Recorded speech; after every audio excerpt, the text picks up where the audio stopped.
बिस्मिल्लाहिर्रहमानिर्रहीम। मैं हूं नदीम रज़ा। जब से इमरान खान को सियासी मंजरनामे से हटाया गया है, जब से उन्हें कैद किया गया है, तब से पाकिस्तान तहरीक इंसाफ का सियासी कारकुन या जो नज़रियाती तौर पे इमरान खान की सोच से जुड़ा हुआ शख्स है, वो तहरीक इंसाफ की मौजूद क़यादत से नाराज़ भी है, नाला भी और नाउम्मीद भी। वो बैरिस्टर गौहर हों, वो अली अमीन गंडापुर हों, या फिर वो तमाम कायदीन जो इस वक्त जेल में नहीं हैं और कारकुन को मोबिलाइज करने का दावा रखते हैं, लेकिन एक भी बड़ा मुजाहरा करने में कामयाब नहीं रहे। ऐसे सियासी हबस ज़दा और नाउमीदी के माहौल में अगर तहरीक इंसाफ के कारकुन के लिए कोई उम्मीद का या कोई हवा का हल्का फुल्का झोंका था, तो वो अपने कायद से अलीमा खान के ज़रिए राबते की सूरत में मौजूद था। अलीमा खान जब भी अपने भाई से इमरान खान से मिलती, जो वो पैगाम देते वो बहुत अच्छे तरीके से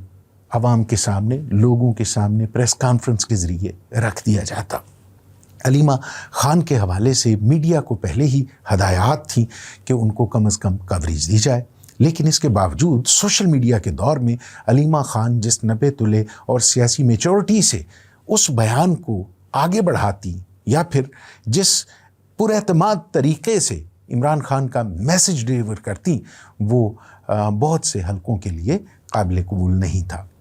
और तो और जो इमरान खान के मुखालिफिन हैं, वो तो अपनी जगह पे ख़ुद तहरीक इंसाफ के अंदर बहुत बड़ी तादाद ऐसी थी जिनकी निगाह इमरान की सियासी विरासत पे है, वो भी अलीमा खान को पसंद नहीं करती। एक तो उनमें आपने देखा होगा कि शेर अफजल मरवत साहब थे, वो तो बरसरेआम अलीमा खान या ऐसे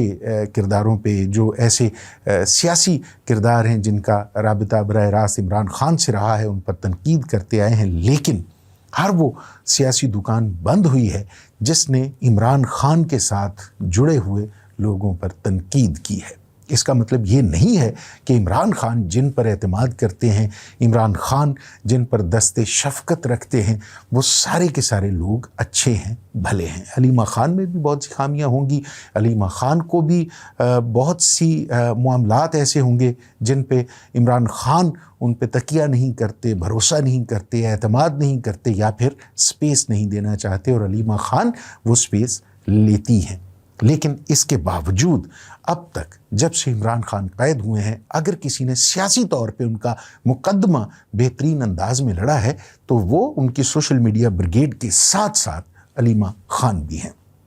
अलीमा खान जब से पूरी की पूरी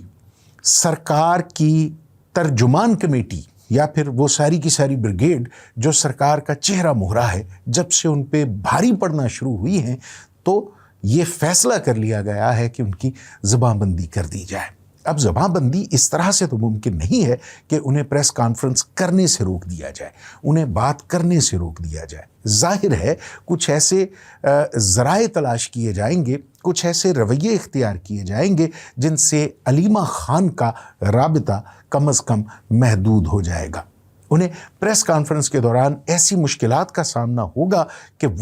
वो तमाम बातें जो खान साहब से सुन के आती हैं, वो लोगों तक, लोगों के सामने रखने में नाकाम रहें, और हुकूमत की जो इस वक्त बरसरे इक़्तिदार लोग हैं, उनकी कमज़ोरियाँ, खामियाँ, कोताहियाँ उस तरह से नुमायाँ ना हो सकें जिस तरह इमरान खान की ख्वाहिश है या इमरान खान चाहते हैं। पिछले दिनों अलीमा खान अभी मीडिया टॉक करने जा रही थी, अभी गुफ्तगू शुरू ही हुई थी कि उनको अंडा मारा गया। अब अंडा लाने की कहानी, उनको अंडा मारने की कहानी, और फिर जिस तरह से वहाँ पुलिस एहलकार थे, उन्होंने उन ख़ातीन को जो नकाब पोश थीं, जिनके बारे में ये बताया गया कि उनका ताल्लुक़ केपी से है और वो इनसे मोहतरमा से नाराज़ थीं, खफा थीं, इनको अंडा मार के जिस तरह से उनको निकलवाया गया और जिस प्लानिंग के साथ, जाहिर है उसी वक्त तो कहीं से किसी ने अंडा नहीं दिया, उस वक्त तो अंडा पैदा नहीं हुआ, जाहिर है वो अपने पर्स में डाल के पूरी प्लानिंग, पूरी मंसूबा बंदी के साथ उस मीडिया टॉक को नाकाम बनाने के लिए अंडा लेकर आई। फिर अंडा मारा गया और फिर बड़ी सहूलतकारी से, पुलिस की सहूलतकारी से उन्हें वहाँ से फ़रार करवाया गया। अब तक उनके हवाले से कहा यह जा रहा है कि पुलिस कार्रवाई कर रही है, ये है वो है, लेकिन ज़मीनी हक़ाइक़ यही बताते हैं कि अगर उनके खिलाफ FIR दर्ज हुई है तो बड़ी आसानी के साथ पुलिस की, सरकार की और हमारी अदालतों की सहूलतकारी से वो साफ बच निकलेंगी। इसी तरह से कल का जो वाक़या पेश आया, जिस तरह तैयब बलोच पर तशद्दुद हुआ है, जिस तरह उन्हें ज़द-ओ-कोब किया गया है, यकीनी तौर पे इसकी हमायत नहीं की जा सकती।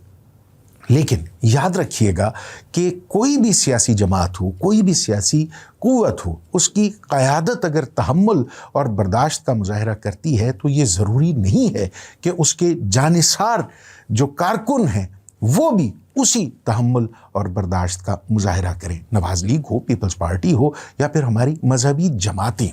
और जो प्रोफेशनल सहाफ़ी हैं वो बड़े नाप तोल के, सोच समझ के अपना सवाल करते हैं, झगड़ा नहीं करते। तैयब बलोच साहब ने अभी मीडिया टॉक शुरू नहीं हुई, अभी प्रेस कॉन्फ्रेंस शुरू नहीं हुई, बात बिस्मिल्लाहिर्रहमानिर्रहीम तक थी कि इन्होंने उन्हें धमकी आमेज़ लहजे में सवाल दाग दिया। ये जो एथिक्स है, जो सहाफ़त की तरबियत, एक मखसूस उसके बारे में कहा जाता है कि एक सहाफ़ी की तरबियत एडिटर्स या उनके सीनियर्स जो पढ़े लिखे हैं, जो पेशावर सहाफ़ी हैं, वो इस तरह से करते हैं कि आपका सवाल बेशक अपने अंदर कितनी ही तलख़ी लिए हुए हो, उसमें कितना ही जहर क्यों ना हो, लेकिन उसका इजहार हमेशा शाइस्ता अंदाज में किया जाता है। ये सहाफ़ती बुनियादी अक़दार के दायरे से बाहर की बात है कि आप किसी सियासी क़ुव्वत का, सियासी जमात का नज़रिया गालिब कर दें अपनी सहाफ़त पे। वो सहाफ़ी नहीं हो सकता। यकीनी तौर पे किसी भी सहाफ़ी की हमदर्दियाँ किसी ख़ास नज़रिए के साथ हो सकती हैं, किसी सियासी सोच से हम आंगी हो सकती है, लेकिन ये नहीं होता कि आप किसी सियासी सोच को, किसी सियासी जमात के नज़रिए को अपने सहाफ़ती अक़दार पे इतना गालिब कर लें कि आप अपने मुखालिफ सियासतदान, कायद या जो आपको किरदार अच्छा नहीं लगता, उससे ज़ाती तौर पे सवाल के नाम पे झगड़ा शुरू कर दे,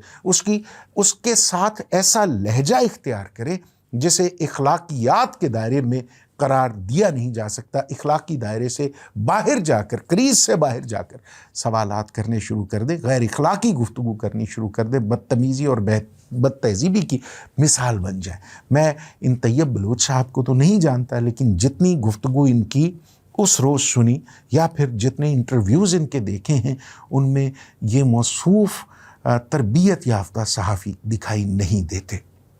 अलमिया ये है कि वो तहरीक इंसाफ का दौर हो, नवाज़ लीग का दौर हो, आप मुखालिफ लोगों की आवाज़ें बर्दाश्त नहीं करते। तहरीक इंसाफ के दौर में भी बहुत से ऐसे किरदार थे, फ़याज़ुल हसन चौहान थे, फवाद चौधरी थे, बहुत से ऐसे लोग थे जिन्हें सवाल करने वाले लोग पसंद नहीं थे। इसके बावजूद इमरान खान की वो मीडिया टॉक, वो मीडिया पर्सन से मुलाकात याद कीजिए जिसमें रऊफ़ क्लासरा ने, मोहम्मद मालिक ने बहुत तल्ख़ सवाल किए थे। इमरान खान ने बड़े तहम्मुल के साथ उनका जवाब दिया था, लेकिन अब सवाल ये है कि जिस तरह से तैयब बलोच ने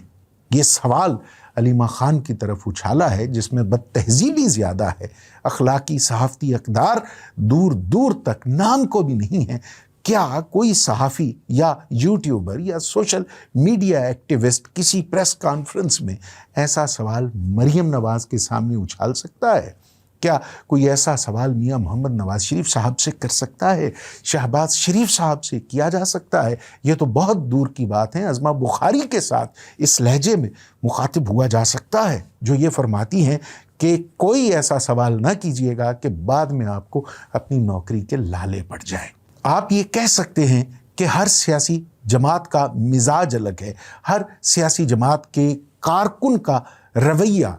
अलग है। आप जितनी मजहबी जमातें हैं, आप देखेंगे कि उनका सियासी कारकुन बड़ा एग्रेसिव है। इसी तरह से तहरीक इंसाफ के कारकुन का रवैया भी उसमें भी ज़रा जोश व जज्बा या गुस्सा दिखाई देता है, वो बर्दाश्त नहीं करता।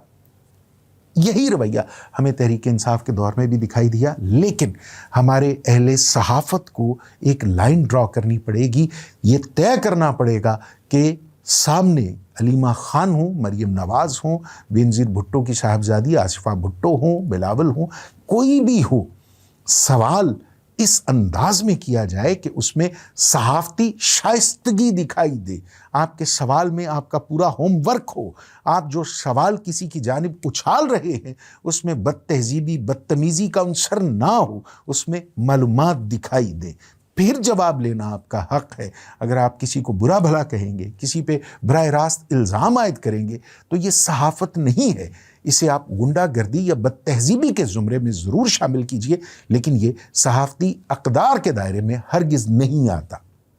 اب اہل صحافت کو یہ فیصلہ کرنا پڑے گا کہ اگر آپ نے صحافت کا مستقبل باوقار دیکھنا ہے، اگر آپ نے صحافت کو باوقار انداز میں اپنے فیوچر میں دیکھنا ہے، اپنے بچوں کے لیے اچھی صحافت چھوڑنی ہے، تو پھر یہ رویے، خواہ وہ اس طرف کا مائنڈ سیٹ رکھنے والے صحافی ہوں یا اس سوچ سے مستعار سوال لینے والے صحافی ہوں، ان دونوں کی حوصلہ شکنی کرنی اس وقت کی لازم ضرورت ہے۔ لہٰذا وہ طیب بلوچ ہو یا کوئی ایسا صحافی ہو جو تحریک انصاف کے غیظ و غضب کا، نواز لیگ کے غصے کا یا پھر پیپل پارٹی کے انتقامی سوچ کا نشانہ بنا ہو، شکار ہوا ہو، ان سب کے حوالے سے ہمیں ایک ہی لائن رکھتے ہوئے تبصرہ کرنا چاہیے، سوچنا چاہیے۔ اپنے گریبان میں بھی جھانک کر جو ہماری صحافت کے بڑے نام ہیں، جو بڑے لوگ ہیں، جن کے تبصرے سے، جن کی سوچ سے ہماری صحافت بہتر ہو سکتی ہے، اس صحافت کو عروج مل سکتا ہے، اس صحافت کا نام ہو سکتا ہے، وقار ہو سکتا ہے،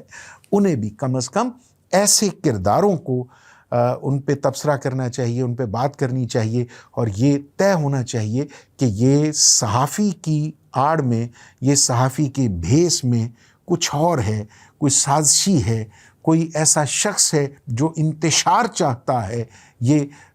بھیڑ کے کھال میں بھیڑیا ہے، یہ ہماری بدنامی کا، ہمارے قبیلے کی، ہمارے